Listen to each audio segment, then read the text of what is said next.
Welcome to the Rugby BaaBaas podcast, and we are now at the start of the Springbok Test year. We have our first match to look forward to, the Springboks against the Barbarians in Cape Town. We have a weekend of rugby to look forward to. We have the British Irish Lions. They've started their games. They've just landed in Australia. They're going to play on Saturday against the Western Force. We're going to try to go through a lot of the other international teams and their preparations for their July series. And then at the end, we'll do some Super Rugby and Top 14. I'm Thala. I'm joined by Kooks. Shaun might join us a little bit later, coming off the bench here. If you're watching this on YouTube, you'll notice that one person's wearing a hoodie and one person's wearing a t-shirt. That is because I'm in the middle of 38 degrees of heat in Italy. Kooks, apparently it's the coldest day in Joburg right now. Well, tomorrow it's building up to. I mean, it's probably about like 8 degrees here, but like I think it's 1 degree and 14, 1 degree minimum, 14 max tomorrow.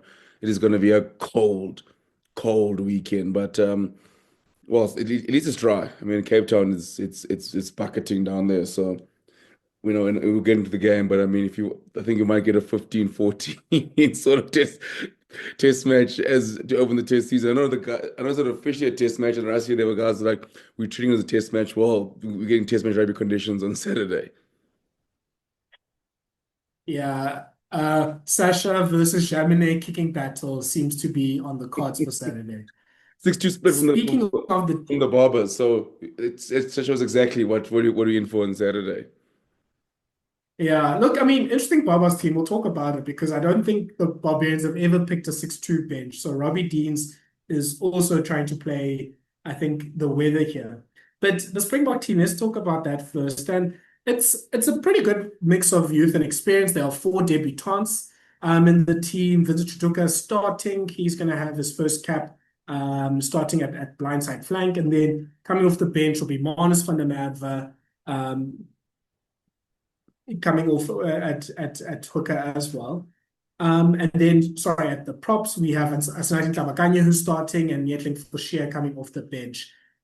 And then more or less everyone else is relatively experienced. I think there's some other players that don't really have too many test caps, but the likes of Oxenchair, Malcolm Marx, Kolisi, Damien Dialendi, JC Creel are also on the team. So Kooks, I think it's a nice mix of youth and experience. We can see what the youngsters will do. Obviously, Rassie couldn't pick the Bulls or the majority of the Bulls players, the players that came from the Premiership final, like Thomas du Toit. He couldn't pick Boan Venter. He just landed relatively recently. So I think it's a pretty good mix of youth and experience. I think the only player I'd probably want to add here is Ethan Hooker. But apart from that, it's pretty much a perfect team for this game. Yeah, it's definitely a perfect side. I think obviously people were quite shocked to see the number of our regular starters named the starting side. I think obviously people thought that Russ would go full experimental for this game against the BaaBaas. But I mean our backline, for example, is probably our full strength backline, bar Moine van der Berg. And then obviously like to have the likes of Sia back, and I'm very excited for the debutants. And even someone like Jean-Luc Dupré is finally being promoted from professional water boy and carrying the bags into finally getting a gig, which which I'm actually very excited for me, especially at eight, because like he fits the mold in terms of the box, what the box want from an eighth man point of view in terms of momentum, stopping momentum and gaining momentum, and he's an incredible ball carrier and obviously makes big hits, also a good line and operator. So it's a chance for him to stake, because it does feel like that number two eighth man spot is up for grabs. Obviously, pretty hard Cameron Hanekom got injured, but you got Tlabakanye, who was exciting. Obviously, he's just survived Down's farm, so he's been the story of the week. So very excited for him. Meeting for sheer long overweight to sort of debut for him. And then I think Vincent Chutuka as well. I'm so stoked for Vincent because it's there's certain spots that like in the blind side is your Peter Steph Tutoy. Unfortunately, we lost Eric Lowe for the year, who basically last year was incredible whenever you got a chance, and obviously whenever he replaced Peter Steph Tutoy in the blind side position. So I'm very excited for Vincent because he's had a fantastic year for the Sharks. But I think Tyler, out of all the debutants, I think the most to gain is probably, you might say, is probably Manus van der Merwe, because we've mentioned that number three hooker spot is up for grabs. So I think for him, if he has a good test, and he can not only stamp himself for maybe the next game, the games after, but possibly for the year, because again, no one seems to want to be the Bok third choice hooker. I mean, we've gone through the list. I mean, Robbie's is not even in the squad anymore. Dueba struggled, Enrico Fenter's been in and out, so that spot is open, but very, very good side, very, very good side, and yeah, just can't wait to see the Boks in action. I mean, obviously it's a massive year, which does kind of feel like it's in two because we've got the Italy obviously, but which feels like a bit of like when I see all the combinations, and then obviously come championship time, especially then you go to New Zealand in the second half of our test series, it's just epic game after epic game, bar Wales. Yes, and there was a Wales dig out of nowhere. I meant it. Yeah. Yeah, I mean, I think pretty much this whole leg of the finding combinations, maybe even the Australia games will be about, okay, which of these newer guys and guys with less than 10 caps should go on until 2027, can the Springboks sort of invest in? And then which of the older guys we should maybe like cut their road in the Springbok jersey a little bit short. And this is sort of the year to do that movement. Last year was about we're number one and we're going to show you we're number one. So, the test series against Ireland, winning the rugby championship. And then the second half of this year, when they go to New Zealand, they go to Argentina, they play Ireland and France away, that will be sort of coming to reestablish that. But I think this part is sort of the most experimental we'll see. Yeah, Kooks, you've nailed it. I think Marnus van der Merwe has so much to gain. John Cardinelli, obviously great SA Rugby journalist, he did this article about the front row stocks, and yeah, basically that this year becomes a year of experimentation for Rassie in the front row because of Kitself retiring, Malherbe and Nyakane getting injured, the questions about our hooker. So there is definitely space in the front row for people to come in. And I think pretty much except for Ox and Vincent Koch and the two established hookers, everyone else has a big opportunity to stake their claim and to put themselves into the main Springbok squad, because even with Malherbe and Nyakane, they have I think a back injury and an Achilles injury respectively. So the chance of them coming back in their mid-30s with injuries like that, it's tough already. So there's a big chance here for Kabakanye. There's a big chance for Neetling for Sheer and for Jan-Hendrik Wessels even. They could really establish themselves into the Springbok test match team. And I mean, the Lions, the BaaBaas, and they've picked a pretty good side with a pretty strong forward pack as well. So that's definitely something to look forward to. I think the one thing that you mentioned that we can talk about further is we've been introduced by Rassi's introduced us to the Daan Human farm and the Daan's farm training program. So apparently, Kabakanye and Jan-Hendrik Wessels went to Daan's farm in Bloemfontein a few weeks ago. Kabakanye apparently lost 15 kilograms.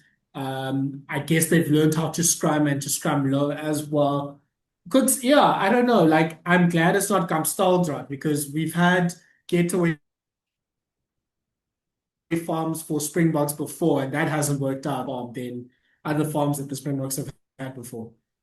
No, definitely no. I think, but Dawn's Farm needs its own like podcast. It needs its own TV show. I mean, like I just need to spend more time on Don's farm and also figuring out why is there so many scrumming equipment on Don's farm. Like let's say his own scrummage near his farm. Like is it like next to the chicken coop and we're like, okay, cool, guys, the chicken stuff's on the farming equipment's here and the scrum stuff's on the left.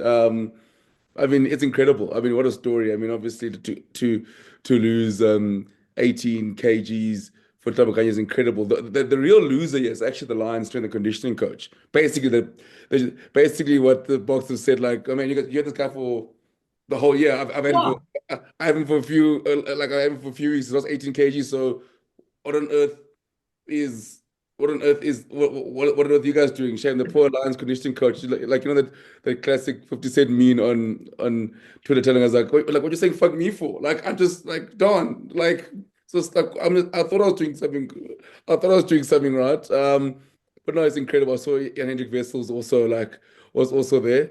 But I mean, it's a tough one because like you want to go there, obviously. Like it's like when I played rugby, we used to have a fat squad, and where like the backs would go do skills next to the guys, and you'd be like, no, but you need to go keep running. So it's like it's nice to know like to be there for like club and even like Adrian Vessels, like you want the call up to spend time with Don and learning ideas, but you're also like, oh geez, like other oaks are off now. Like, and I'm gonna go and I'm gonna be in the farm. Also, I love the fact that like not only was Ntlabakanya training, he was also he looked like he was also helping around in the farm because there was a stage where he's like operating with sheep. I'm like, Don, you can't just add labor to the oaks. You can't just add labor to the oaks so the oaks work. Like, oh, by the way, like when you're scrumming, can you just help me like just get all the sheep together?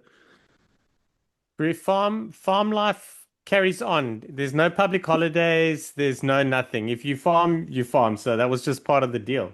But Sharky, the greatest thing about that is out of all the clothes, just look at what Don's wearing. There's no single time he's wearing boots or tackles. He's got his farm shoes on. It's almost like you scrum. I just need to quickly do sort of some farm stuff. But when I get back, and also my favorite thing is like I think as an IT, I'm like, so is it just Afrikaans on this farm? Because like when you're like shouting it, and I'm like, then I put it English, and Don's like, made my farm, my rules. Like this is how we operate. Don's farm, what a place! What a place!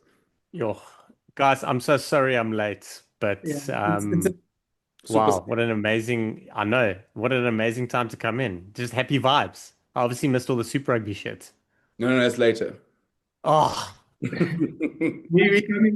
coming to Dallas McLeod, so don't worry about it. Yeah, I mean, I think with the farm thing, I hope Ntabakanye has some sort of contract of, okay, like, can I have like 10% share in this farm? just Like, sheep. once your Just family goes, in the cases. I mean, pay me I with the couldn't, whole sheep. It must be cut, sorted, deliver. Oh no, 100%. Shock, I'm definitely leaving the sheep. There's no ways I'm leaving the. There's no ways I'm leaving empty-handed. Like you think I'm running up hills, and then I'm like gonna get there and be like, I'll see you on camp. Hey, buddy, that sheep is going straight to Joburg. Here's my I know address. why. I know why he lost the 18 kgs. It's got nothing to do with Don. Because the sheep wouldn't get close to him. They were just like, this fuck is gonna eat me. That's what he looks like. He's looking at me like I'm food. Drop some weight, they're like, okay, maybe this is a little bit different. Get them close, lead them to a false sense of security. But bam, put two of them in the car, drive home.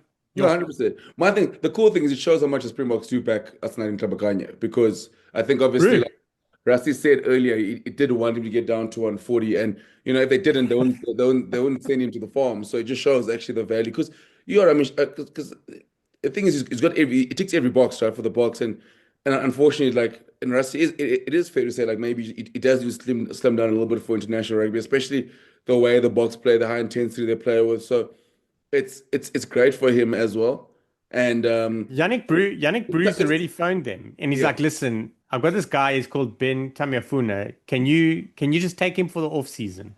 Well, the funny thing is, his top 14 stocks with Tlogai's gone down now because they're like, oh, where's the 18 kgs going? Can you not add 18 kgs, please?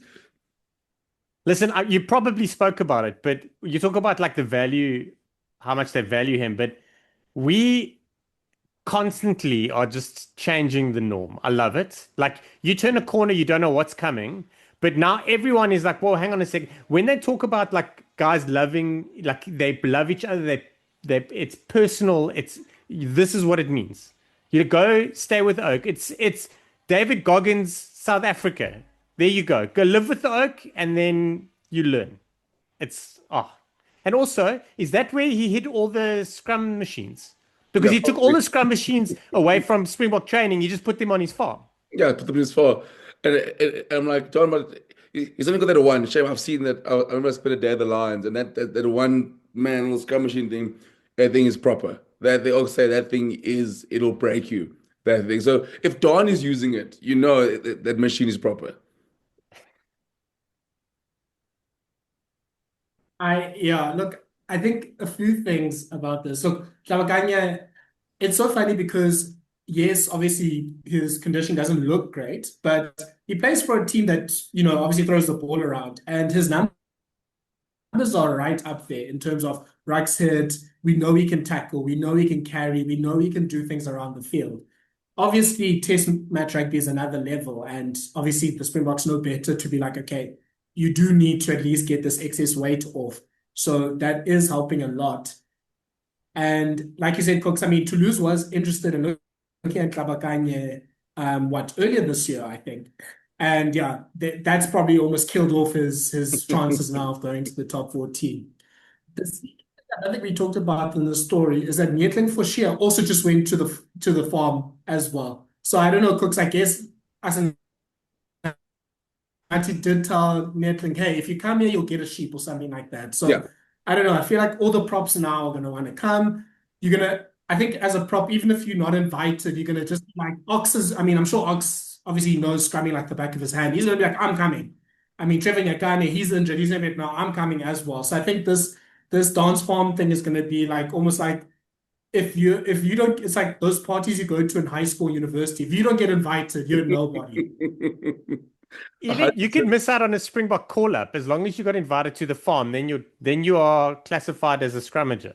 Yeah, 100%. And also, it's one of those ones where, like, even if you don't get a call up, you said, like, you're going to make your way. It's like when, like, the coach says, guys, you don't have to run this lap, but it's up to you. And you'll be like, oh, then half the team runs. You're like, all right, I guess we're all running now. Like, that's how Don's farm is going to feel like. Yeah. Shaun, just coming back now to the actual rugby on Saturday. I mean, we've talked about the debutants and how excited we are for them and the chances, especially for the front rowers. I think there's that second level of players that don't have that many test caps or players that are coming back from sort of not playing for the Boks for a while. So I'll put here Jean Klein, Lodiaga, Jean-Luc Dupré, Mone van der Berg. You can put Sasha there, I guess, as well. Maybe Fassi is kind of in this category as well. You know, those players have a great chance in this game to really stake their claim and to really hopefully start making them move up the pecking order as well. I mean, Cooks talked about Jean-Luc Dupré and the chance that he has, and obviously playing at 8, there is that chance there. But yeah, I mean, I think for the locks, Klein and Lodiaga both didn't play pretty much all of last year, if I'm not mistaken, in the tests. I mean, we had a bit of a lock crisis last year where, you know, Peter Steff was playing lock. I think every match he had to do second half at lock and first half at flank. So it's a welcome addition having Klein and Lodiaga back. Yeah, I think all those names can be split in two categories. There's that category of guy that really wants to push for a getting in the match day 23 every now and then. And I think Morne van der Berg and Jean-Luc Dupré, I think they're in that conversation. And then there's the conversation of Jean Klein, Loet de Jager, and Sasha, where those guys are literally can take that number 1 jersey and keep it for another year and a half, 2 years, like till the next World Cup. So those are the sort of two categories in my mind, because the fact that because I think initially, like with Jean Klein, we were probably like, you know, he's there going to add value. He's going to be there from a squad point of view. And then we saw like what he unleashed and what he brought, and we all liked it a lot. And there were times where we missed it last year. Like, we're quite honest, there were probably a few times where we were like, yo, we could really do with Jean Klein. So Loet, we know what he's got. Like, Loet, Jean Klein, and Sasha Feinberg and Gormazulu could all realistically be starters, like push guys out of the way to start in some way, shape, or form, like, you know, within reason. Where I think Jean-Luc and Mornay they really need to play out of their socks for the whole time, and then maybe there's an injury and then they will actually get into the squad. And I don't mean that badly. I'm just like, that's just the way I see it. But there's a lot to play for. We don't have a great record against the Barbarians. I think that we are really going into this game test matchy. It's not a Barbarians game at the end of the season. Let's have a Joel and beers. I think this is going to be test match, and everyone's going to be wanting to do their job and really only their job until they branch out elsewhere. Because if you go off the game plan, I think you're gone. Yeah. And I think that'll be interesting, especially for someone like Klein and Loet, given that our game plan is a bit more ball in hand, was a lot more ball in hand, it's a lot more sort of multi-phase. I think as locks, their requirement's going to be, okay, you have to get them hit right. It's going to have to make more carries than you did before. And it's maybe not as slow of a game as you used to. Lut might be used to this because he's been playing in Japan the last few years. And oh, it's going to be so good having Lut Diogo for our lineouts, because there was a moment during last year when it felt like it was okay, Snyman calling the lineouts, and those were going a bit hectic until Ron Okia came in. So Lut obviously is probably the best lineout operator in South Africa, so that's going to be good. Yeah, it was going to be good to see how these guys are incorporated into sort of the new phase that the Boks are playing in right now. Sure. Sorry, Kooks. Let's go into the Barbarians team, and like we talked about, probably the first Barbarians team to have a 6-2 bench. And there's obviously some really good players in this team. You have Kian Healy up front. He's going to be scoring against Ntlabakanye, so that's a good test for Ntlabakanye to see where he is sort of in the international picking order. You have Paul O'Neill, he's also really good. Ruben van Heerden's going to be trying to prove a point there, to try and also get himself invited to, I don't know what the lock equivalent for Dance Farm is, but whatever that is. David Rybans is there. You have Kanan Frizzell, Peter Omani in the loose forwards, Kobalo, and then Santia Arata coming off the bench there at 9. Umaga Jensen, Fine Anuku are obviously a dangerous center pairing. Yeah, Ramatuaki, Neepkins, and Talea in the wings, and Jamine at fullback. Like, this is a really, like, obviously it's a Barbarians team, so it has the names and maybe doesn't have the combinations, but this is a really good team, and it's clear Robbie Deans has kind of based it mostly on like the New Zealand/Japanese based players, and then a little sprinkling of the Irish into there as well. Yeah, and it's a very good side. I'm looking at the side now. You look at that pack. I think Kian Healy's probably going to play 24 minutes. I mean, that's probably the longest. That's how long he goes these days. But I mean, you still got calling off the bench, but like the pack is stacked. I think you look at the locks between Van Heerden and David Ribbons, who's been playing very good rugby, both of them. I mean, Peter Omani, even though he's retired, he's had a good year. Sam Cane's been good. Shannon Frizzell, who the All Blacks will probably are desperate for him to come back to New Zealand. He'll probably walk right back into that All Black side today. I mean, I'm not going to get to some penny fee now. I'll leave that for later. Probably got a yellow card in training already. That guy. So you look at like that side. I mean, obviously the backline is exciting, but if you're a BaaBaas fan, for example, you go into the game in the rain, you do have a side that can go, horses for courses if needs be. You've got Jamine, who feels like never ever misses a kick at goal.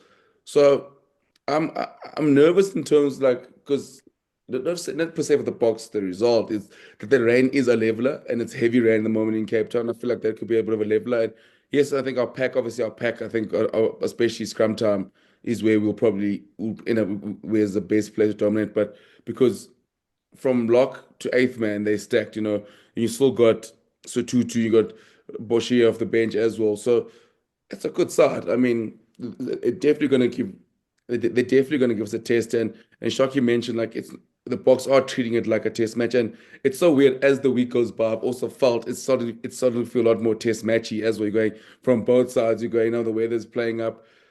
I'm hoping that the BaaBaas don't just throw the ball around in the sake of it with the Barbarians, because there's nothing worse than watching a side try and throw a ball around in the rain. It drives me insane, because you just play the conditions. So it's looking like we're getting test match conditions. I think the BaaBaas will definitely be up for it, because if you look at I saw Jared put some in the last 4 tests. I think that we've won 1 against the Barbarians, so they do in general have a good record against us. So that could be very, very interesting. That's how they picked. Yeah, Shaun, Kooks has mentioned the rain, the possible weather conditions, and yeah, it makes this game very interesting, because like Kooks said, if the BaaBaas try to go their traditional approach in the rain, there's probably nothing worse than watching two teams. They don't really know each other. They don't have really settled combinations, and they're trying to play sort of ball in hand, and nothing really comes off. And yeah, I mean, hopefully because you have a Robbie Deans coaching, because you have quite a few experienced test campaigners, yes, they won't necessarily be too conservative, but there'll be a bit of they'll play with, they'll play rugby with a bit of, with the right mindset as well. It's going to be interesting. I mean, the individual battles, especially for these debutants, is going to be very interesting. So, Tlabakanya is coming against Ken Healy. You have Will Collier, like obviously a really good top 14 prop. Jan Hendrik Wessels going to be scrumming against him. For number 9, Van der Berg is going to be putting himself up against Tawera Kobalo. So, those sort of like individual battles, yes, these players don't necessarily know each other. They don't necessarily have the combinations, but this is a nice, good measuring point because obviously all, if not most of these players have either recently or could have recently been playing for the international teams if they were eligible. Yeah, so it is shitting down with rain in Cape Town. Like it has been non-stop. So much rain that found a couple more leaks because, that's when you find the extra leaks. When you look at this pack, there's not a guy there that you look at and go, he's a baller. Every single player in that pack is a hard worker. Like there's test match vibes coming out of those forwards. Like they are happy to get their head stuck in, and they're happy to do the graft. Like that is the one thing that I think is evident. It's not like there's a guy over there that doesn't want to do the hard work and he wants to be in open space. So that pack is quite ridiculous. And obviously with Van Heerden and Dave Ribbons there, I think they're going to be targeting our lineouts a little bit as well. I think there's definitely that. Side note, I just want to know like how many beers like has Peter Mahoney and Sam Cane had together after he called him a shit Richie McCaw, and now they basically lining up next to each other. This is important stuff. But do you think that was the first thing? Like probably if I was Robbie Deans, I would have sat them in the room and like, hey guys, say Peter, apologize to Sam.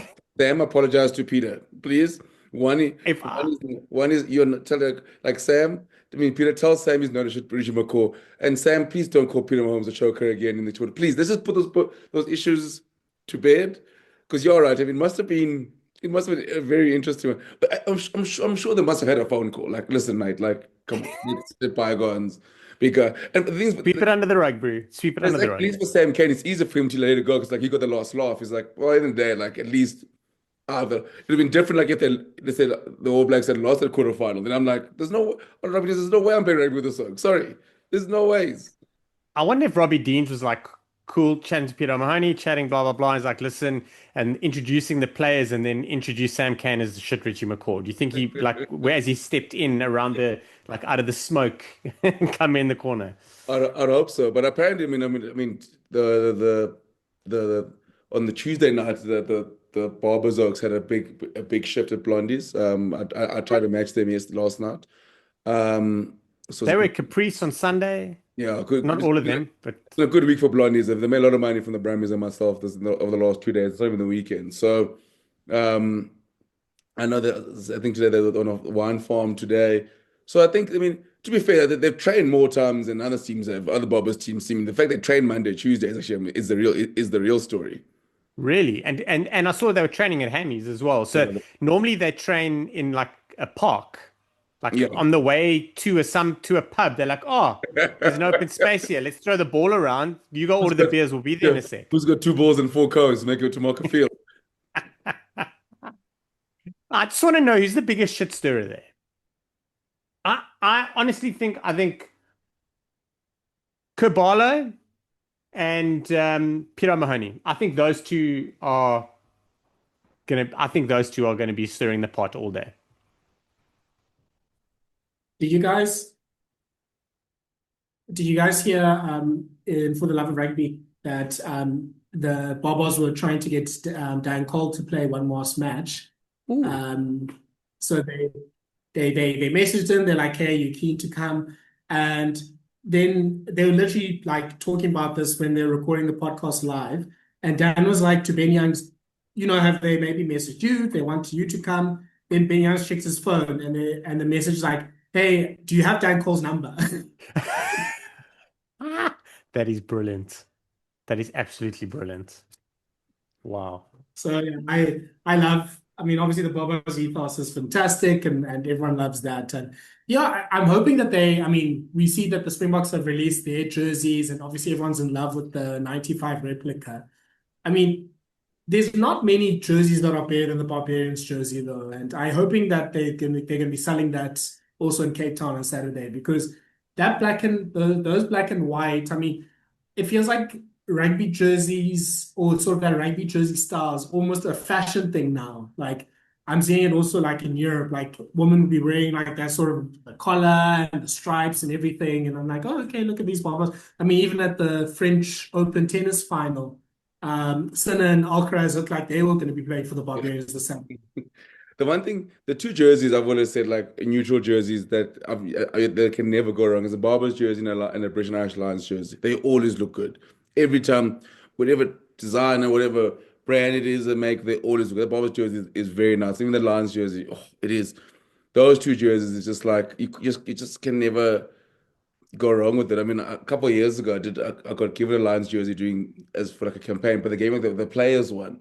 So it's like, why on earth would you give me the players? Like now it's like because it's tight ass jersey for no reason. Like I'm not playing for the Lions. Like can I just get a normal fans one that I can wear out in public? Like with this tight fans one. I'm like, guys, like do I look like Elwin Jones? Like well, Elwin Jones. Like why am I wearing the players one? Like why am I taking takes me 5 minutes to put the jersey on? Longer to take it off. Yeah, you need that stick to try and pick up. I don't trust people who buy the player replica stuff. Guys, people that don't buy those jerseys because you're not rugby players. Go buy the fan one. Because people Do you go, remember? I want to wear I want to see the same fitted Sikolisi wears. No, man, don't pay the extra 1,000 rand to wear. Oh, I've seen people do it. They're like, I'm like, why is the jersey so tight? It's like, no, I got the players one. I'm like, it's cold, it's winter. You are not a Springbok. Just wear the normal fans one, like everyone else. There's no need for you to wear the like to get the real feel experience. No, just buy a normal jersey. It's like I don't go buy a suit to feel like an accountant. Like, you know what I mean? Like, it doesn't. It makes I hate so player whether it's football, whether it's right. Like, why would you make the same with the players have? Like, it costs extra money. I'm like, why would I want to wear the same jersey, the same style? Like, where am I going? Who am I tackling? Like, what's now? Now you're cold for no reason now because you're wearing this tight jersey for no reason. Oh man, I get so. See, these are things that piss me off about rugby and people. What about the what year did those remember when those tight jerseys came out? The 2007. Remember those ones? Where they're like, 2000 no. There was the one before that. The one before that. oh, 2003. Oh, yeah, those were. Ooh. With the funny, yeah, those were tight. Like they were even Collar the neck tops, as well. half the stomach. Like they'd only go up to the belly button. Like the top would only go up to. There was zero replicas sold in Bloemfontein. Like they didn't even bother opening a store there, bro. That shit wasn't happening. Like Listen, Nike did well to come back with the Springboks after that '03 jersey. Like I think he must have forgotten what the mess of that jersey was. We clearly forgot as a country. We moved on. But that yellow training kit, we have a word with them as well. They're on probation as well after the yellow training kit. They're on probation. We are watching you, Nike. We watching you. Yeah, Nike is doing what Adidas do for Arsenal. Like you'll be releasing some of this crap stuff, and then you just do like nice something like nostalgic replica Yeah. thing. Everyone forgets. Nike, I'm onto your game. Don't We're try watching them. me. We're watching them. We are watching them very carefully. You get thrown 95. We're like, oh, it's not because there's a cap as well, which is amazing. But I'm like, you also made you're also making a box with yellow tracksuit pants. Look like golden arrows out here. Kooks, let's we won't do a prediction. Let's do this. The one player you want to, or you think will, you can take it either way. The one player that you want to, or you think will perform well for the Box, and the one player that you want to or think will perform well for the BaaBaas. I think for the Springboks, I think Sia will be good. I think I think after like Sia's always talking. Everyone's always talking to him on the march. Obviously, the thing the Sharks, the Sharks season ended. I think he's going to be very good. I think Test match Sia is a different animal. So I'm very excited to see him back at number 6 as well, which I'm very excited for. But I know there's all the debuts, but I just can't wait to see our captain Sia again leading from the front. Just back in gold, back at number 6. And then for the BaaBaas, I think they need a massive Shannon Frizzell game, and I think he's going to be good at 8. I think it's he's ball carrying. He's obviously big hits. I think it's going to be very, very key. I think if he has a good game, it'll go a long way for them, obviously being very competitive. I have a Sure. sneaky suspicion Vincent Chituka is gonna One cook. player you want to have a good game for the Box and one for the BaaBaas. How's that delay treating you there? I think Vincent Chituka is gonna cook. I'm really looking forward to it. And yeah, I think Sam Cane. I think Sam Cane is going to play so well that Pino O'Mahony is going to spend the rest of his life apologizing for what he said.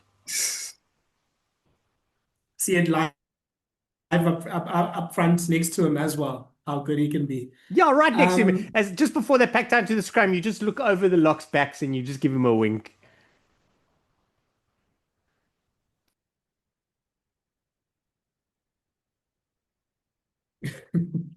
I would say, yeah, Chichuko's gonna be mine. Let's go with the Tlabakanye. Let's go with the graduate of Dance Farm showing the results of all that training. Obviously, he's gonna have a good test against Ken Healy. I mean, Collinger also is a pretty good prop as well. So I think that'll be good. And then hopefully that sets him up for either against Italy and Georgia soon. And you know, Tlabakanye is one. Him and Vessels are, I think, are the only props that are younger than 28, if I'm not mistaken, or 29.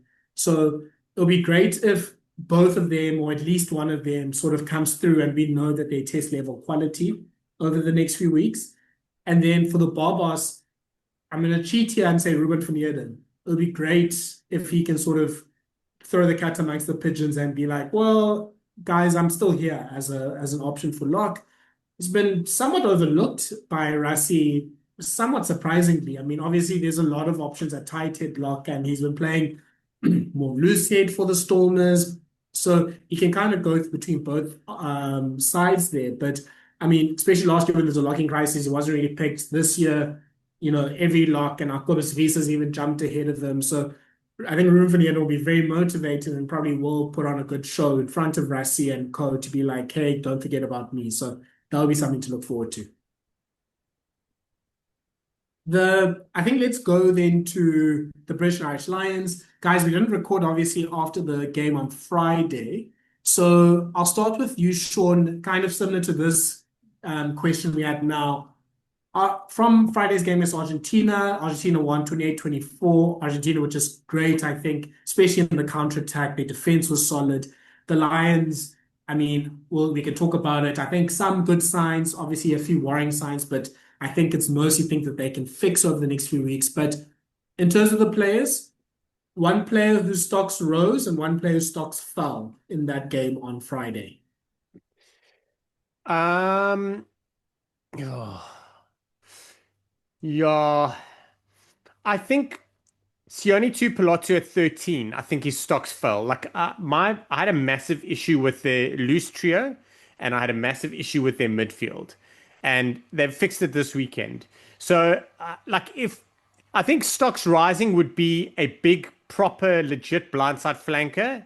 So I really am kind of sitting on the fence here, not naming names, but I think because of that loose trio and not having that line out option, I think a big flanker, his stocks rose, whichever one of the three they have there that we could probably play there. And stocks falling, I think, would be putting like either an Aki or a Tuipulotu at 13. It's just not going to work, especially when you've got the midfield. They've got probably two of the best performing midfields in the Six Nations, mostly. Like, maybe France can put a shot there, but I mean the Scottish midfield and the Irish midfield have been cooking. Like swapping 12s for 12s and 13s just doesn't make sense.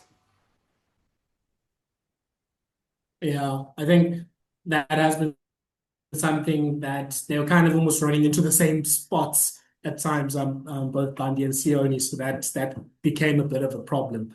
Kooks, your sort of stocks rising, stocks falling? I thought Gange was very good.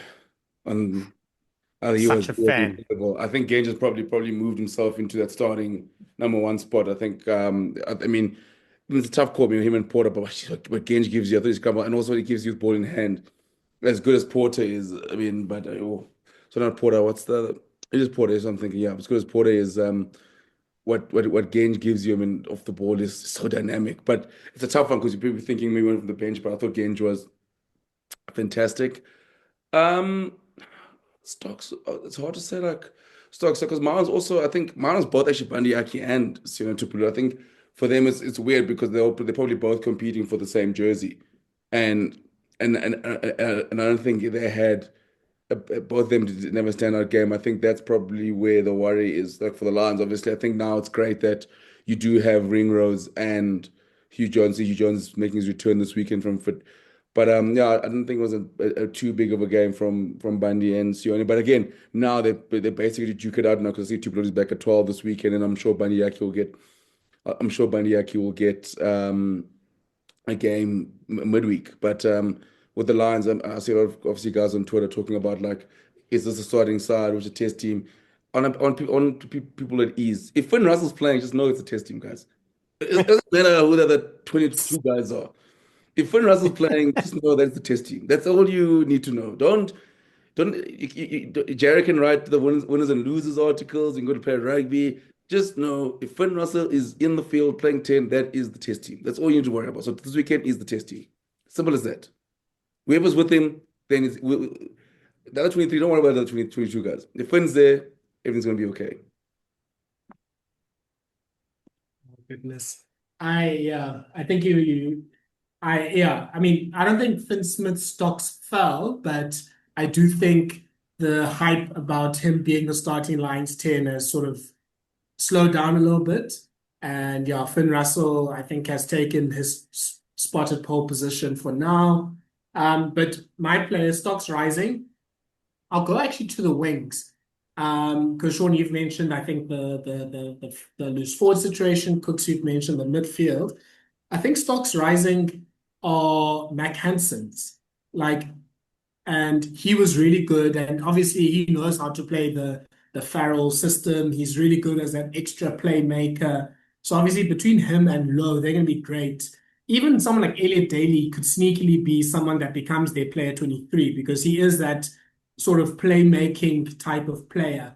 Whereas, with both, I think Dwan and Freeman or stocks falling in a sense. Obviously, Freeman less so, but Dwan is definitely more of a finisher. And you can see just how limited maybe he is in that Irish type of or the Farrell type of game plan. And it does look like he's a little bit, square peg round hole in that team. And then quickly, another stocks rising, I think, was Thomas Williams. I think he really put in position to be the number 21. So if Gibson Park doesn't get fit, I think he will though, but even if Gibson Park is fit, I think Thomas Williams being the person that comes on in the last 20 minutes just to lift up the tempo, he could be that player. And yeah, he might be the only Welsh representative. I mean, Jack Morgan didn't really have a great game, so it might be Williams be the one that is holding the flag up there for the Welsh. Can we just take a moment? This line squad is stacked. Now that we've seen two squads, and there's been changes, I'm looking at it going, yeah, this is pretty dangerous. Like they've got two world-class midfields. They've got one world-class 10 and a couple other guys that are very, very good. Like I agree with you totally on Elliot Daly. I'm a massive fan, and I still am pissed off we didn't properly get to see him play 13 for England in the Six Nations because of that injury. But yeah, this Lions squad is pretty stacked. I still think it's going to be 1-1 going into the third test, but they're gonna Andy Farrell's gonna struggle to get his. I think he's got to get the balance right and the cohesion, because there's no doubt about it. He can name 30 players that you kind of look at it and go, yeah, he deserves to be there. The thing is also, to be shocking, first of all, on Elliot Daly at 13, I think what Amdu team in the first test in the 21 Lions tour, there's I think they shut down all coaches, let's not try him again at 13 after that. But for me, I was saying this to a mate of mine, this may be arguably the best Lions backline they probably ever picked. In terms of squad, because the thing is, you look at from 9 to 15, if you've got, like, for example, like if this is a starting side, you got Jason Kirsten-Park, who's arguably a top 3 9 in the world. You got Finn Russell, who's arguably a top 10, top 3 flyers in the world. You got James Lowe, who's probably one of the top 3 also left wingers in the world. You got Bandiaki and Tupeluda both in the top 5. Definitely Tupeluda like in the top 5 inside centers in the world. So you Hugh Jones, and you got Ringrose as well. Then you got Tommy Freeman, who's him, Colby, it's probably him, Kirtley, Pino as the best 14s in the world. Then you got Keenan, who's argued the best fullback in the world, and you got Kingon, who's probably the second or third best fullback. So they in the backline they got guys who would make a case to get into a world 15, and that's a crazy thing. I think obviously our front is probably, if they had the pack they had in 2017 with this backline, they'll probably the Wallabies, I mean, would be trounced 3-0, and they'll probably beat us all this. But I think that's the tough thing for Andy Farrell is for me is obviously the backline is and the combinations you're having, because how do you leave out a Tommy Freeman, for example, but also then Mac Hansen comes back and you go, oh yeah, I forgot this also flipping world class, like, because he's had a few injuries, and you forget how good Mac Hansen is, and also how good he is under Andy Farrell and the way he wants his wingers to play. You can't replace what Mac Hansen and James Lowe does, as good as the Freemans are. So they are so stacked in the backline, especially. Do you think, because now you got me thinking, you're mentioning, do you think I'm right in saying that their weakness is at 10? After Finn, then the other guys are good enough, but not box office enough. I wouldn't say weakness. I'm still a big Finn Smith guy. I think obviously having Finn Smith as your second choice 10 is incredible. I think one thing I think we've seen with Finn Smith is that the bigger the occasion, the more he rises to it, and he's a proper test. But you'll get with Finn Smith. I think obviously the Lions are a tough one because players stocks and rise and fall so quickly because every week you make a decision like, nope, he's not playing. Sorry, bad game, he's out. Someone else plays well, okay, he's in. So like, you look at and also like I think people forget also it was the first time the Lions and the guys have played together. Some of them, so it was their first hit out, and it took an incredible Argentina performance. I mean, Albanos, that's Tyler's favorite player. I mean, what an absolute player that okay. Sure. And if I see Santiago Carreras in any game this year, I'm gonna have wars with Felipe Contepomi. I'd rather have Contepomi playing at 10 than Santiago Carreras at 10 this year. Enough's enough. But also like my thing is also like Argentina are fantastic, and like a lot of people going like, oh, the England Argentina is going to be such a fantastic game. Argentina's going to lose all those tests. This is their good game. They're saving one more for the All Blacks, one for us, one for the Wallabies, maybe France and Guyana on the week, like if they play them but England, not to worry. Like might put a disaster clause around those guys. Argentina, like you can't ask them consistency. Argentina, no. We know exactly the 3 games they're targeting for. But I think on the Lions, I said, yeah. Stocks rise so quickly, and so I think 10 is, for me, like my worry is that if anything had to happen to Finn or both Finns, and then because there's a big gap between 1, 2, and 3. I mean, obviously Marcus Smith's there, but who do you call up next? Like that's the big thing in terms of depth wise. If you lose one of those two, and Farrell, they'll probably have to. Might as well.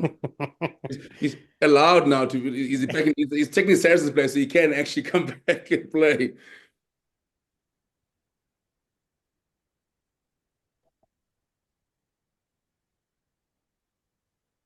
I think we lost Thala. Thala freeze. No, he's moving. No, he's moving.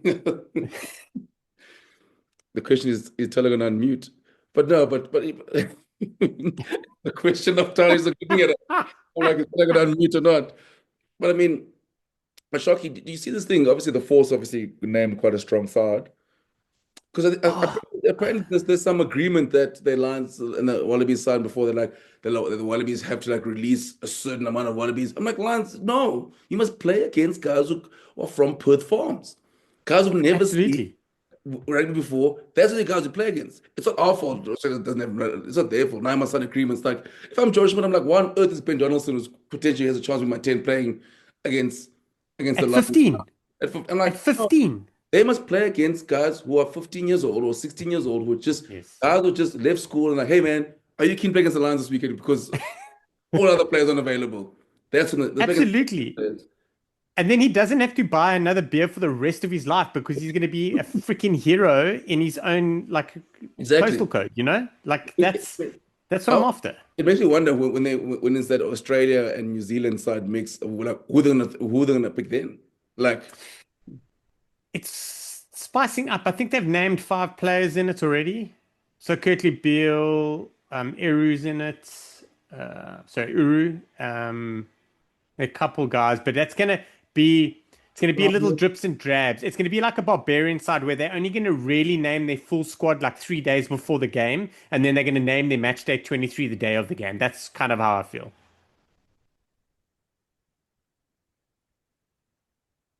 Yeah, whoever survives, basically. Look, I mean, low key, because the Force obviously don't supply as many Wallabies as the other teams, this might be the strongest team that the Lions are going to face the Force before the test they've got matches. 9 guys in the Wallaby Obviously, squad. apart from You see that the Force got like 9 guys in the Wallaby squad. I don't know how they've managed to squeeze in 9 guys in the Wallaby squad, but they had 9. Like they got a big number of guys in the Wallaby squad. Because Joe Schmidt read the contract and he's like, I'm going to flood it with Force guys because I have to release them. Yeah, make them happy. It's like, oh no, we got 9 Force players and 7 are gonna go. Like, yeah, look, I mean, we're gonna come back to camp. So coach, when you come back, no, you're fine. They stay there. Stay right there. You stay right there in Perth. You never know that. You never know. Like maybe the Reds might need a player, so you guys stay right there. Just like Johnson, you can come back. Like 1 or 2 can come back. The other guys are like, but I thought we were in the squad. Nah, England style, new squad. I have a question. So Kurtley Beale's injured this weekend. He would have played. I think we can all agree that he would have played for the Force, and he'll probably play for First Nations and Pacifica. There must have been, and I'm probably thinking of the obvious, but has anyone ever played 2 games against the British and Irish Lions, but not as tests? Oh no, that's a great call. I'm not sure. I'm sure someone's done it. Not this tour, but of South Africa, the one before that with our SAA side. There would have been a guy that has played for like the Stormers and then the SAA. There must have been. I'd hate to play the Lions twice and not one test match. also remember the 2009 tour. We also had that 2009 tour. We also had that President's 15, and it had a lot of the players, I think, from the Lions as well. So I think it happens, obviously, especially now with these like combined teams we have to do in order for the Lions to have enough warm-up games. So yeah, I wouldn't be surprised if Beale also features in that Oz NZ combination team as well. Maybe even if there's a few injuries, it might be in the Wallabies. Who knows? He might be playing 6 games against the Lions. Who knows? Yes. Then he doesn't have to buy beer on the entire continent. He'll never have to buy another beer. He owes the Wallabies. I mean, he lost them that first test match when he slipped taking that penalty in the last minute. Yeah. So there's still some scores to settle for Kurtley Beale against the British and Irish Lions. Crazy that he's still playing 12 years later, though. I mean, and he's still trying to get back into that. He's still trying to get back into obviously the Australian side. It's funny because obviously like you know all these guys like even like James O'Connor, so like he's gonna get back. I'm like the guys, it's been good for the Crusaders, but he's coming off the bench. I'm like guys, come on, we gotta move on from 2010. Let's let Kurtley go. Let's let James O'Connor go. Come on. It's the time for Tom Liner. That's the guy we're looking forward to. Resign Quade Cooper. Oh goodness! Come on. He's 37. Let the man go. The Oaks cut like a diamond, and he's got faster feet than anybody. Exactly. Shocky, we got to go. Hey, we got to go, Shocky. No, I can't yet. Not until the end of this tour. He's in the States, though. To be fair, it'll be a long flight. Isn't he in the States? I think he's in the States. Yeah. Yeah. I mean, look, I think the big thing for the Lions to improve on, I guess it's just how much, because it felt like a lot of their mistakes, and I don't know if you agree, Shaun, a lot of the mistakes that they made, especially defensively, was, oh, I defend this way for Northampton, I defend this way for Glasgow, I defend this way for Ospreys, and even for that, the Cordero try, it's Curry charging up. It's Pollock sort of relaxing because he thinks Curry's got him. Then it's the fours that were in the back line sort of relaxing. It's Tupelotu being turned in. It's Freeman chasing the inside players that are staying on the outside. It's Marcus Smith maybe not going touch touchline flag to touchline flag. Like it felt like a team that was put together 2 weeks ago. It's exactly that. Like I know that guys, I know everyone hates losing, and but I don't think this loss is too massive Yeah. because it's just a case like everything that happens from the week before that game and the first test is all about preparing for that test. Everything, like every side named, everything that happens is all about just putting another layer on and just working on those combos and whatever. So yeah, but you're 100% right. Like it looked exactly like that. Like it was basically just a lottery of defensive setups. Like it's just muscle memory. You've been doing it your whole season. It's been flipping drilled into you. All these guys have a separate defensive system with their test sides to what their club sides have, and now they've got a third one, which they thought they knew the Irish guys, but they didn't. So yeah, it's just one of those things. It literally just looked like a side that had been thrown together. It looked like a barbarian side, but a little bit more serious. Less drinking at Caprice. Yeah, Cooks, I guess, yeah, like you said, the main thing for Argentina is can you back this up? Because we've seen the big performances before. They've been obviously great in the Rugby Championship. Like, this should be the year where the Pumas get 4 wins, put themselves again in contention of the Rugby Championship, get the wins. I mean, I think they're hosting New Zealand this year. So, why can't you get 1 win, maybe 2 wins against New Zealand? Why can't you win 1 away in Australia? Why can't you, beat South Africa at home and try to get those matches away from home? Like, this is sort of the next step for Contepomi, and Australia's done so well. Like with the Super Rugby Americas, the players that they came in, like that 12, I forget his name unfortunately, but the 12 that came in, he plays for the side in the Super Rugby Americas, and he was fantastic. And it seems like Picardo. yeah, so the step between Super Rugby Americas and international rugby doesn't seem to be that big. So the Pumas are on a good place right now. Like this really should be a team that becomes like that superpower that joins sort of in that top 4, top 5 in the world right now. Yeah, I So mean, I'm gonna interrupt. I'm sorry. Can we also, Cooks? I want you to touch on the fact that basically the guys that tore the Lions apart, the 9 and 10, one plays for Zebre and one plays for Benetton. I mean, Italy rugby is cooking. yeah, no, 100%. Tala, you're 100% right. And obviously, they're going to get strong again. The likes of Chocobar is back and Malia back, obviously. I mean, Malia, Abanos, and Von Beckland, that is scary. So I think the frustrating thing we've all seen as Argentina is it's consistency, right? I mean, that's all you're asking for them is like, can they just find a middle ground from being rock stars one day and then just non-rocking up? And the worst in Argentina, like when they're bad, you can see in the first 20 minutes, like, oh, this is not gonna like, and it's just like. I remember last year when we watched them against the All Blacks after they beat the All Blacks week before. We were in Cape Town and we sat there having breakfast. You're like, in about 10 minutes, I was like, "Come over this game now," because these dogs clearly are not here to play rugby and they can just get drilled by 70 points, and which is why it is so frustrating coaching Argentina. But the recipes are there, Tyler, because they beat Springboks, they beat the Wallabies, they beat the All Blacks last year, and they've made a habit of beating the All Blacks away from home as well. Now you got the All Blacks at home. You should tell yourself we have to win. We have to at least minimum win one of those games and potentially win two. Like if you, like that's the one because that's the like you talk about those ones. You're talking okay. We should at least beat the Wallabies twice, and then you're going okay, cool. Because if you look at because like they can position themselves very well to win the rugby championship this year. If there's ever a time to win, it is now because you got obviously you want to beat the Wallabies twice. You got the All Blacks at home twice.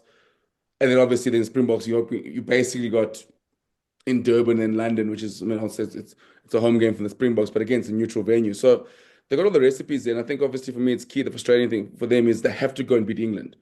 An England side, obviously, it's still quite strong England side, but you can't lose that series 2-0. You have to win that series 1-1, but whatever you do, they cannot lose that series. And build up the momentum, and then like again, my thing is all I want from them to do is just take away those big losses. We just don't rock up. And like last year, like the discipline was so great until that game against Springboks when it was basically for the rugby championship, and then they made up all the yellow cards that they didn't have all competition like in one game. So it's still one of the best sides to watch, and I just feel like for them, like tell you, all right, it's we're just waiting for them to get over the hump. Yeah, we'll have to see. I mean, I would even say 1-1 is a failure against England, especially when it's in England, essentially England A team. They should be winning that series 2-0. Let's switch gears. Let's talk a little bit about French rugby. Yeah, I also have to go, so I want to also just put this in. I mean, obviously we have the top 14 final happening this weekend, Toulouse versus Bordeaux.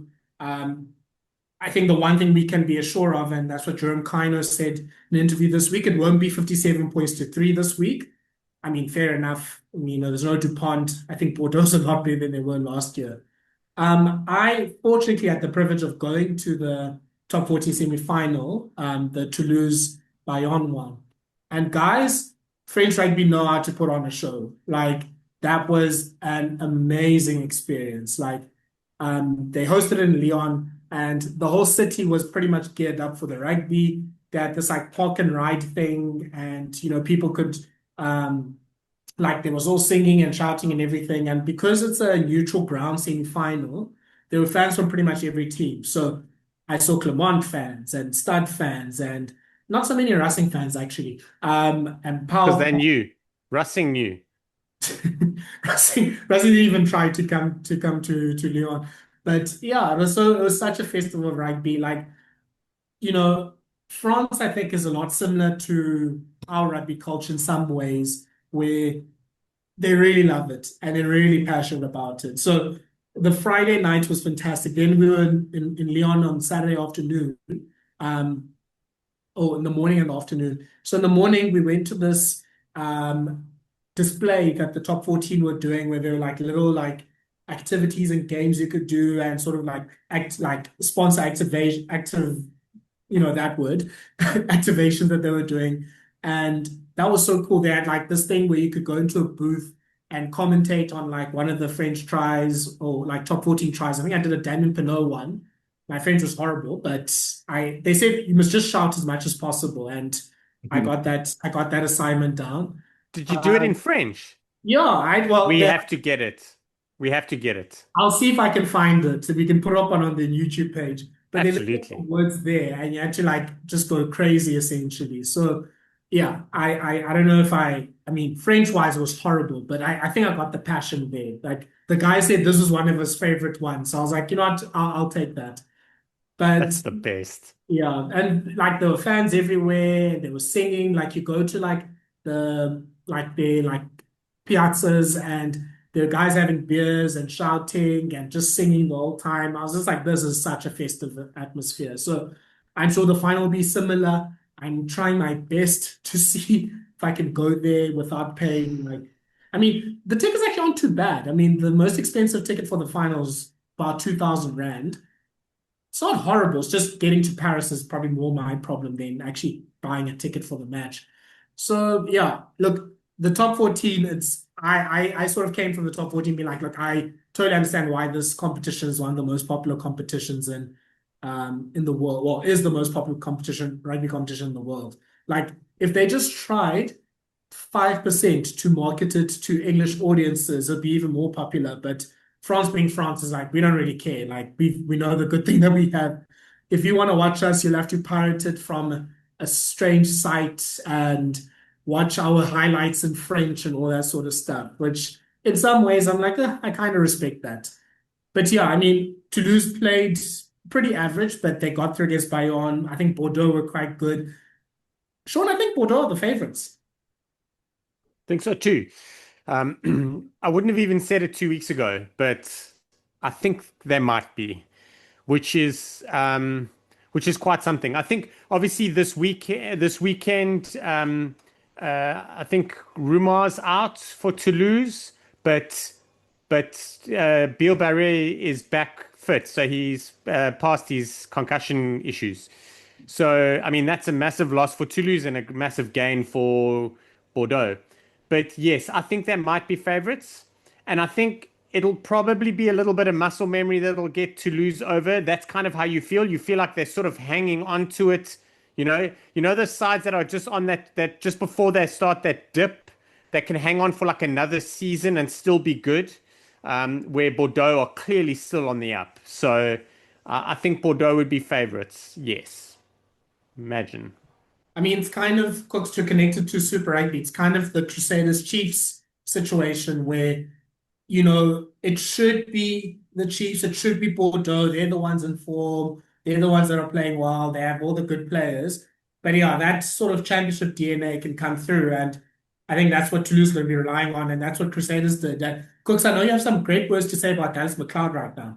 Because man, come on, man. Like, why do the Crusaders those random guys on the team just float around and just come on nonsense? It's so boring. Like who's the other guy? Like, is playing for Saracens now? Fergus. Fergus. Yeah, come on, man. Like when Dallas McLeod came on from the like as a concussion sub, I changed the channel. Now I want to watch something else. And I put it back on. I went back with the. I don't mind Dallas McLeod. It's a nice play. It's just like because I always find these random. I was just like, oh, okay. I guess he's in the team. I guess like David Ivili's gone. I gotta watch boring Dallas McLeod. But anyway, let me not fight Dallas. But anyway, you're right. I think the championship DNA, I think for Toulouse is going to come through. I think Toulouse is going to win this game. I mean, there's only so many times they can lose to Bordeaux this season. And I think for them, they'll want to win the one that matters the most. I think championship DNA, neutral ground.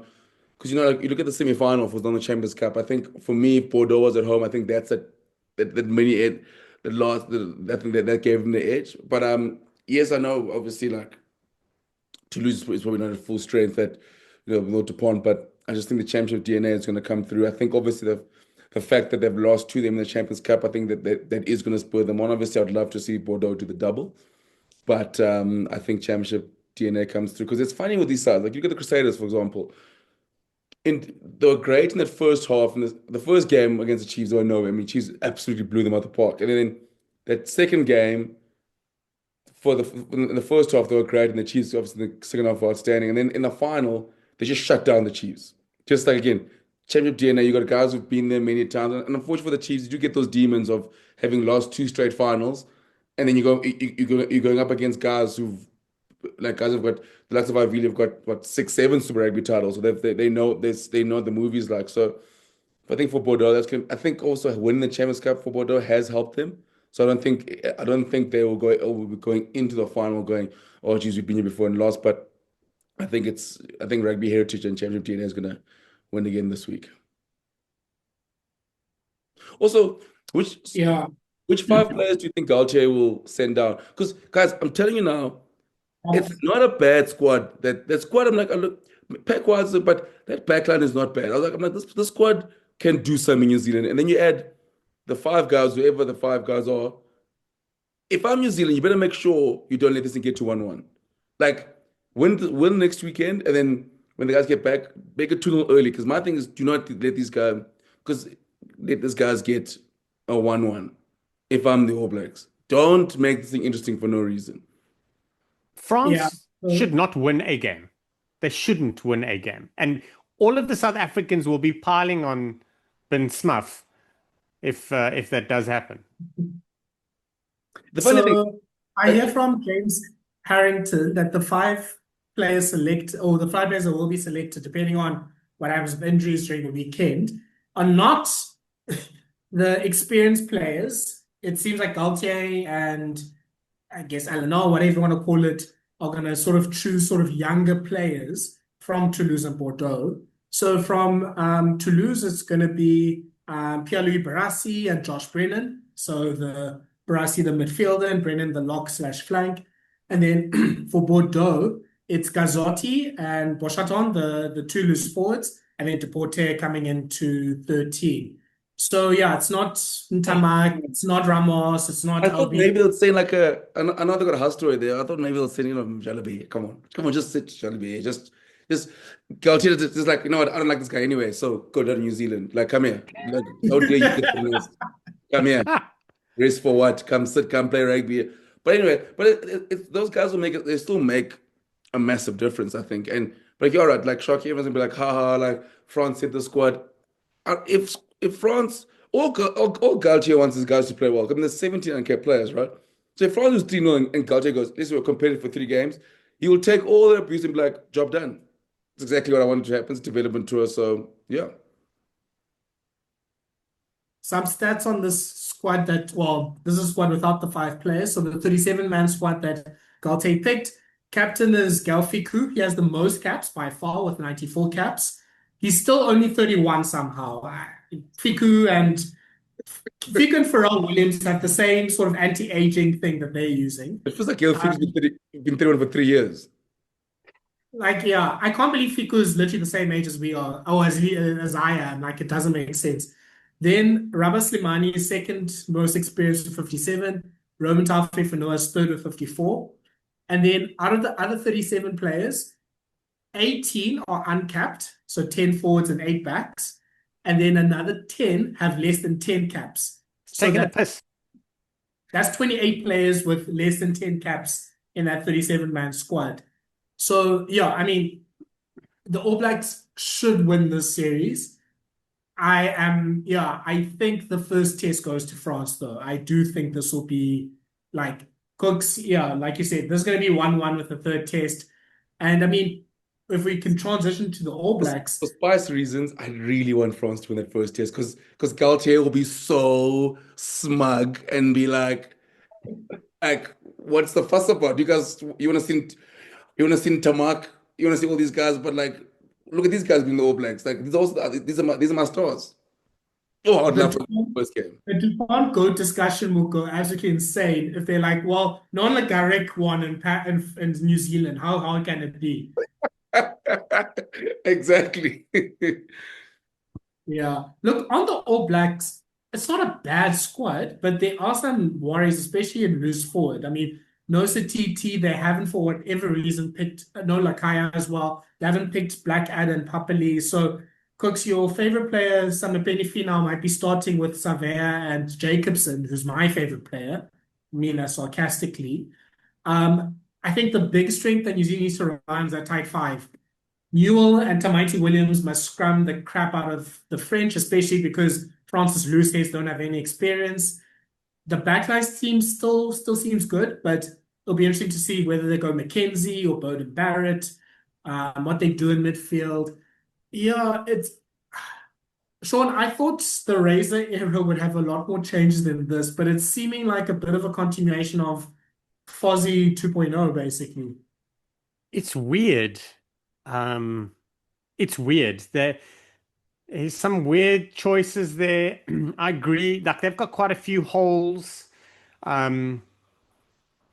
There's hinting that Rico Ioane is not going to start at 13, so maybe be on the bench or on the wing, perhaps.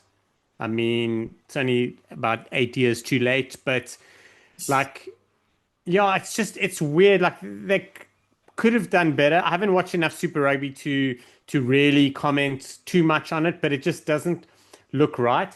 But the All Blacks have to. The thing is the All Blacks don't have a freebie here. Like you want to really be tightening up against this French side and then like pushing through in that last 20 minutes and being properly like All Black DNA and putting another 30, 40 points on them. You don't want to be struggling the way through these games. Like that's the issue. I think people are going to pile on them at home if they don't dominate because like the big boys are not there for France. So yeah, it doesn't even look like it's a squad name to move the team forward or to blood some youngsters. It just seems a bit weird, diluted. The funny thing for me, the All Black squad, it's like you said, like there's certain positions where it's like I mean, this Bowden Barrett and McKenzie, they just put Bowden Barrett at 10, please don't overcomplicate the thing. And like we've got a situation where like Billy Proctor has to start at 13. I'm sorry. Like he was cooking for the Canes. And you look at on the wing, obviously, it looks like it's going to be Caleb Clark and Severis. I do feel bad for Imoni Nawara. It was 2 seasons in a row now where he's probably been the best winger in Super Rugby because I mean, Caleb Clark didn't score a try during the whole campaign. Not one single try. And like, really? Yeah, and poor Imoni Nawara has been absolutely ripping it up for the Cheese. You're like, geez, look, sure you just looking. But you're right. Again, like loose forward is a big one. The Satiti loss is massive. And then Samapeni Finau. And he was looking so good as well. I think it was Finau. Like I just don't understand why he feels like he needs to get a yellow card or try to take someone's head off every game. I just don't understand it. Like it's the most frustrating thing, and he's going to do it in the Test match as well, and it's going to cost the All Blacks. unless, I mean, I don't think they'll move Scott Barrett back to flank again, but like I was really hoping this is the last year we see Artie back at number 7, because I mean that's what he's playing for Moana Pacific and he was so good he was. And I was hoping that obviously Satiti would play 8 or even Jacobson, but they got big problems. I see now obviously the Crusaders 8th man Christy Lilo got called up now, the Crusaders 8th man, and he's good. He is a bit of a grunt. I couldn't even put him straight in the mix, to be honest with you. I just think like loose forward worries me. I think just Artie's back is going to be so sore from carrying everyone because that yeah. loose forward is going to be all him. That's basically give him the ball and do something, like kick him until he does something. The problem is like, you're like you mentioned, world class up front, tight 5, world class, like one of the best, probably second best or third with the Springboks. Then there's a loose forward, like a gap 10. You're like, okay, Bowen Barrett, you. Then you got 12, 13. I think centers their stock spot, and like, you know, obviously Jordan at 15. But you're like, there's this key positions. You just like loose forward and 10. You're like, it has to be Barrett, but then Barrett can't come off the field then, because every time McKenzie comes on at 10, I stress. Like, I just like, the All Blacks just get Richie Mo'unga fucking back to New Zealand. Like, stop wasting everybody's time. Change your rules if needs Dude, be. he applied for a Japanese Let passport him already. play for It's like too Moana late. Pacifica. Just get the soak back. Because now, Razor, how much clout do you have in this job? Come on, man. Like, put in your contract or something. Be like, I want to coach the All Blacks if Richie comes back with me. Because now your bets are hinging on Boden Barrett and Dave McIman. Razor, come on. Because now Razor could make bad history. You know, bad guys. You don't like Ian Foster and be known for making bad history. That gets you bad history gets you fired. Because the Blazer would A year late. uh, uh, uh, Bad history gets you fired a year late.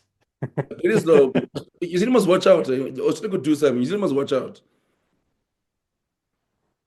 Yeah, I mean, I'm not on Twitter, but I'm happy to log back on Rugby Bits and send slander to New Zealand people complaining about this tour. If Antoine Astoy and the boys are able to win a series down under, like, yeah, it can't happen for the All Blacks. Even a test. This, yeah. Even a test. I just want to win a test. I'm asking for one.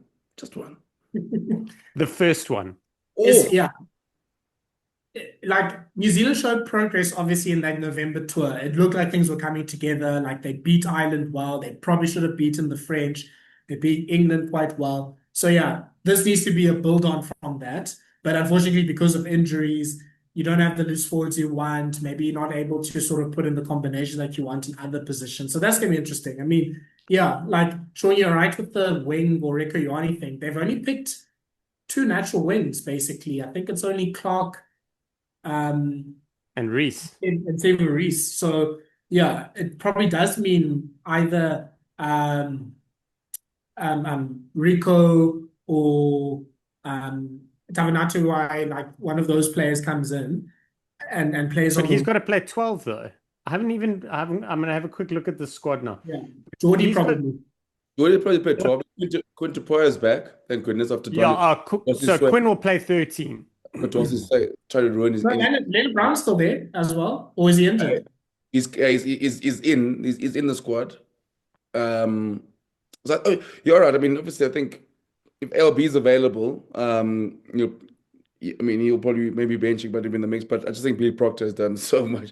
He can't do any more not to be a starting in the starting jersey. So I think Rico's days at center are done. To be honest with you, The unless thing is you can play Rico off the bench, but I don't know if they're going to want to do that. I think they'd rather play Proctor off the bench and then move Rico. But like you can, I think Proctor's he's infinitely better at 13, but he's the right kind of guy to have with Rico on the wing because he's going to be playing Ioane. Like he's a great passing, linking. He's a creative 13. Like puts him in a gap and then he's going to look for someone else to score. That's his gut feel. Where Ioane's a winger. Like most 99% of outside backs, they generally get the ball in hand. They're like, how can I score this? As opposed to how can I create something? But yeah, I don't know. Geordie's got to play at 12 and everyone else is fighting out for 13.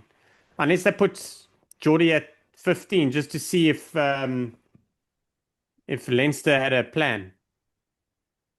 Oh goodness. Yeah, so we'll have to see how the All Blacks and France go.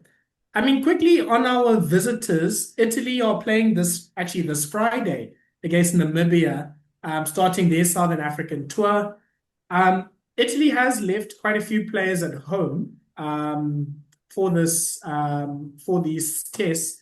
Um, Paulo Garbisi, I don't know if he's going to still join because now Toulon is officially out, but he's out. Kabotsa is injured. Tommaso Allen, he also just finished the season last week. Yeah. He's still on the piss after freaking making that kick. Perpignan is drinking, yeah, is feeding him every drink that you can. The likes of Ferrari and Lucchesi and Lamb and Ruzza and Pagirolo, they're not available. But yeah, so it isn't really the first choice Italian team. But unfortunately for Namibia, it seems like Italy is using this as a practice match to get themselves in shape for the South Africa game. So this is still quite a strong team. I mean, Fichetti's there, Nicotera's there, Menoncello's in the midfield, Vincent's there in the loose forwards, Giuliani's going to take names, Negri's going to kill someone. Yeah, I mean, great that Namibia is getting a game, but yeah, it could be quite a violent one. I mean, look, Namibia has some of the heroes that we sort of see every 4 years. I love Prince Gauseb. I think he's a really nice player there in loose forward. Obviously, Tiaan Swanepoel is well known in South African rugby circles as well. But yeah, I mean, it's great that they're hosting a tier one team like Italy. But yeah, it's definitely going to be a big, strong game that they're going to get against, a pretty strong Italian team here. They don't seem to. Now, I could very well be wrong, but just off the top of my head, they don't even seem to have a lot of their big name Pro D2 players down. Yeah. So like that's going to hurt them. I just want to say, like having Menoncello back at 13 is why I'm going to have to find a stream for this game. I love him at 13. All I know Love is, him. like, I see the whole Italian squad. Like, I saw this guys arrested, but I saw Menoncello in the squad. I was like, I will pay all the money to watch Menoncello live. All of it. 100%. The rest, 100%. and it's And he's playing Menoncello. 13 because Brex is not not available. I, Brex isn't even on tour, hey? No, yeah, he's not coming. Yeah. I am just there for Menoncello. I mean, obviously, I'm sure Italy, obviously, there's a few guys that obviously that also would like to experiment. Obviously, they know that, I mean, they know, obviously, like they should go down 2-0 when she went to, and so I'm glad they obviously resting players. I love that Italy's like them resting players because under zero radar. They're just like letting France catch all the smoke. But this is the time to watch Menoncello. It's a Menoncello tour for me. The Tommaso Menoncello tour sounds great.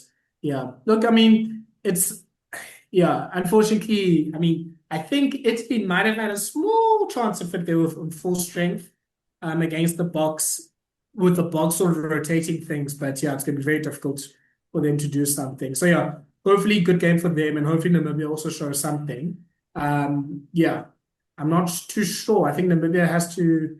I don't like law because they had the Rugby African Championship last year. I think they haven't won a game this year, and this one is actually for qualification, if I'm not mistaken. But I might be wrong.